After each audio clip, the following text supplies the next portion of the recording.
Julian Edelman, who has moved forward from football, retiring earlier this year, kind of out of the blue, but it was known apparently that this guy was done. Here he is with Michael Irvin talking about his decision to walk away from the game.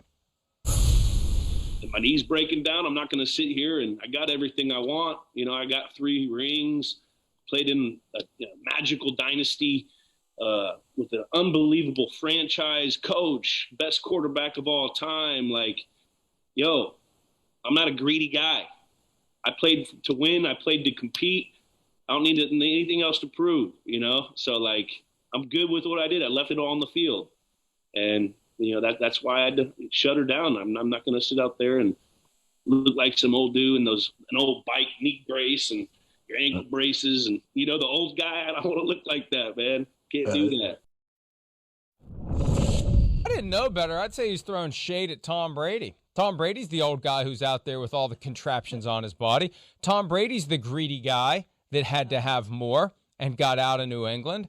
I don't want to read too much into it, but I also don't want to ignore what's sitting right in front of our face. You look at what he said. Tom Brady is the picture that emerges from it. Well, what I'm disappointed with is they haven't put up the conspiracy mic yet, right? So we always That's have not much of a conspiracy. Mic. No, stop. They do. Hey, they don't need any help. Please, don't encourage Well, that's them. a good point. Go ahead. Yeah, Mike, you're right. He doesn't want to be that guy, I guess, who wins more championships and has all the contraption on him, because that's certainly what Tom Brady has done, and he had off-season knee surgery, as we know. So that guy just keeps going and going and going, and he's certainly not a one-team guy. Edelman said his knee's breaking down, and that's the thing. It gets to a point where it's bone on bone. The knee just doesn't work right, and you just have to move on. But, and I haven't listened to the whole podcast or really anything more than the clip we just played, but you got Rob Gronkowski, who has on multiple occasions now said he'll be back. Yeah. He'll be back. And part of it is Gronk's been on that journey before. Gronk knows what it's like to say, I've had enough. I'm done. It's over. I'm moving on with my life. And then here comes a football season. And, oh, man, my life doesn't feel something's not right here. Something's missing. I've been doing this since I was a little boy. I can't let this go on without me. Now, he ended up sitting out an entire season, and if Tom Brady never goes to Tampa Bay, maybe Gronkowski never comes back. But you've already got your buddies in Tampa. They've already got a Super Bowl-ready team. If he can get that knee to where it allows him, with whatever contraptions he would choose to put on it, to go out there and play even at a fraction of what he played at with New England. And he's got, and this is the other key too, how hard is Brady going to work on him and work on him and work on him and work on him if he really thinks he's going to make a difference? And maybe Brady just realizes, forget it. I'm fine with the guys I have now. But that's the one thing we don't know, is whether or not Brady is aggressively going to work on him behind the scenes. Brady made some jokes a few weeks ago during the NFL's draft-a-thon toward Edelman, saying that, he's just afraid to say that he's going to Tampa because he doesn't want to make Bill mad. Yeah. But I'm still not ready to slam the door on it. He can say whatever he wants because even he doesn't know how he's going to feel when August, September, and October roll around. Yeah, I think what we know, Mike, is he's not capable of playing a 17-game season. I think that much is clear, okay? So, he didn't play that many games last year. The knees are breaking down. We get that. So he's not going to play a 17-game season. But I'm not going to be at all surprised if the Buccaneers have an injury late in the year and they pick up the phone and call Julian Edelman and say, hey, bud, come back. We really need you here.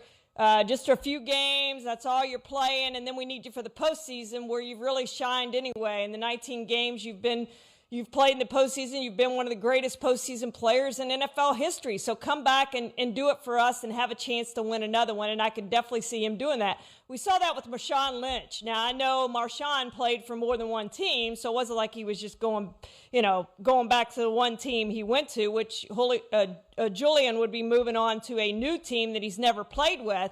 But Marshawn did it, right? He played week 17, and then he came back and he played in the postseason for the Seahawks when they needed him. So I could see Julian Edelman doing something similar with the Buccaneers. If they have an injury late in the year, they need a very productive receiver. Okay, this is the guy we're going to call. He knows Tom Brady. Tom, pick up the phone and call him, and he'll be back. So I'm not ready to shut that door either, Mike. I can see Julian Edelman coming back for a handful of games at the end of the year to try to win another championship.